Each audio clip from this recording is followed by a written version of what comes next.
Duel maut Ronggolawe melawan Kebo Anabrang.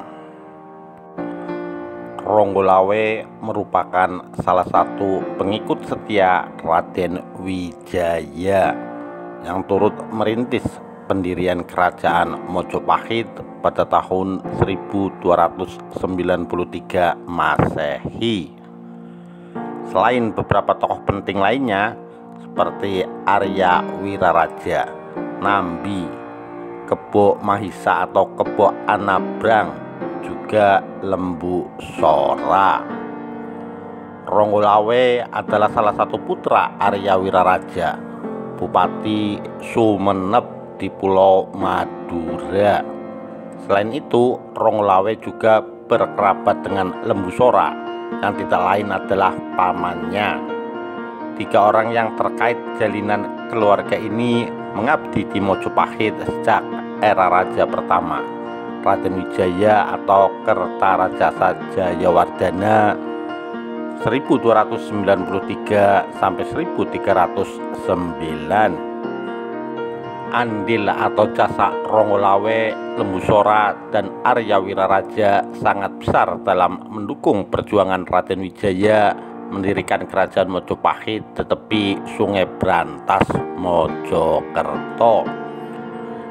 Tak lama setelah Mojopahit berdiri, tepatnya tanggal 12 November 1293, Raden Wijaya menunjuk Ronggolawe sebagai Adipati Tuban, wilayah taklukan Mojopahit di pesisir pantai utara. Namun keputusan raja tersebut tidak memuaskan Ronggolawe. Ia merasa seharusnya mendapatkan posisi yang lebih baik. Kekesalan Ronggolawe semakin memuncak lantaran Raden Wijaya mengangkat Nambi sebagai Rakyan Patih atau Perdana Menteri. Rakyan Patih adalah jabatan paling tinggi dalam struktur pemerintahan kerajaan Mojopahit di bawah raja. Menurut Ronggolawe, jabatan Rakyan Patih lebih pantas disandang oleh Lembu Sora, pamannya. Lembu Sora bagi Ronggolawe jauh lebih berjasa daripada Nambi dalam perjuangan mendirikan kerajaan Mojopahit. Namun Lembu Sora ternyata memilih patuh atas kebijakan raja. Ia juga menasihati Ronggolawe agar memohon maaf kepada Raden Wijaya. Akan tetapi Ronggolawe tidak mau dan memilih kembali ke Tuban. Sikap Ronggolawe memantik intrik di internal istana. Mulai terdengar desas-desus bahwa Ronggolawe hendak memberontak dan sedang mempersiapkan pasukan di Tuban untuk menyerang Mojopahit. Hasutan juga terdengar di sekitar Raden Wijaya yang membuat sang raja terpaksa memerintahkan Nambi bersama Lembu Sora dan Kebo Anabrang menggalang pasukan Mojopahit menuju Tuban untuk menghukum Ronggolawe. Ronggolawe yang mendengar kabar bahwa pasukan Mojopahit sedang bergerak menuju Tuban pun segera mempersiapkan diri dan lantas diberangkatkan untuk menghadang. Perang antara pasukan Ronggolawe melawan Mojopahit terjadi di sekitar Sungai Tambak Beras, Jombang.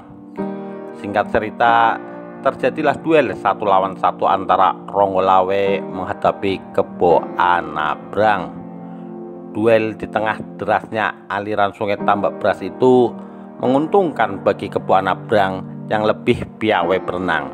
Ronggolawe di ujung maut, lehernya dicekik Kebo Anabrang sampai tewas. Lembu Sora yang melihat kejadian itu berada di persimpangan jalan. Lembu Sora memang berada di kubu Mojopahit, tapi Ronggolawe adalah keponakan yang dikasihaninya. Kehilangan kendali, Lembu Sora menikam Kebo Anabrang sampai mati. Ronggolawe dan Kebo Anabrang sama-sama tewas di Sungai Tambak Beras yang banjir darah akibat duel antara 2 ksatria Mojopahit tersebut. Keduanya adalah sosok yang pernah amat berjasa untuk Mojopahit. Upacara kematian Rongolawet dan Kebo Anabrang pun dilaksanakan sebagaimana mestinya, sebagai penghormatan terakhir bagi mereka. Jenazah Adipati Rongolawet dan Kebo Anabrang disucikan, dibakar, kemudian abunya dibuang ke laut. Rongolawet tetap dianggap menjadi pahlawan bagi Mojopahit. Raden Wijaya mengampuni semua anggota pasukan Rongolawet dari Tuban yang terlibat pertempuran tersebut.